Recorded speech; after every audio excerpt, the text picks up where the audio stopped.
মৰমৰ ছাত্ৰ-ছাত্ৰীসকল, আশা কৰোঁ তোমালোকে চাগে ভালে আছো আৰু আগন্তুক বছৰিকা পৰীক্ষাৰ বাবে হয়তো তোমালোকে নিশ্চয় প্ৰস্তুতি লৈ আছো। মই আজি তোমালোকৰ সুবিধাৰ বাবে নৱম শ্ৰেণীৰ বিজ্ঞানৰ প্ৰথম আৰু দ্বিতীয় অধ্যায়ৰ কিছু MCQ আনিছো যাতে তোমালোকৰ আগন্তুক বছৰিকা পৰীক্ষাত সহায়ক হয়। তো চাগে আশা কৰোঁ তোমালোকে মনোযোগ দি নিশ্চয় পঢ়িবা। তো আমি আৰম্ভ কৰোঁ। অধ্যায় 1 MCQ নম্বৰ 1, আয়তনৰ SI একক কি? উত্তৰটো হ'ল মিটাৰ কিউব। নম্বৰ 2, ভৰৰ SI একক কি? কিলোগ্ৰাম। নম্বৰ 3, বৰফৰ গলনাংক কিমান? উত্তৰটো হ'ল 277.16 কেলভিন। নম্বৰ 4, উষ্ণতাৰ SI একক কি?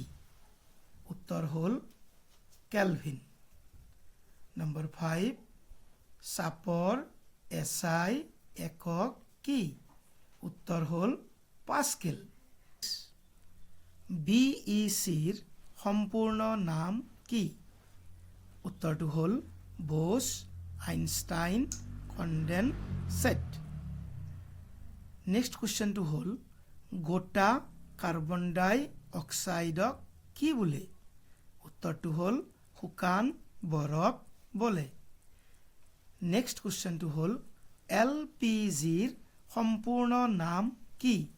উত্তৰটো হ'ল তৰলীকৃত পেট্ৰলিয়াম গেছ।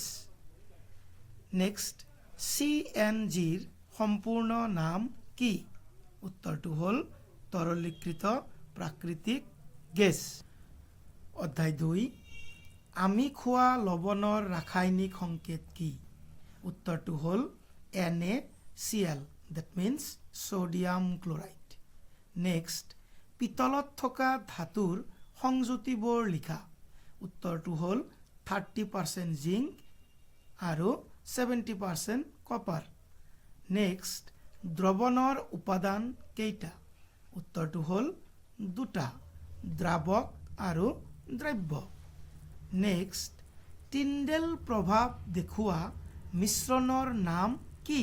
উত্তৰটো হ'ল গাখীৰ। নীলা বা কলা চিয়াহীৰ ৰঙীন উপাদান পৃথক কৰা পদ্ধতিৰ নাম কি? উত্তৰটো হ'ল বাষ্পীভৱন।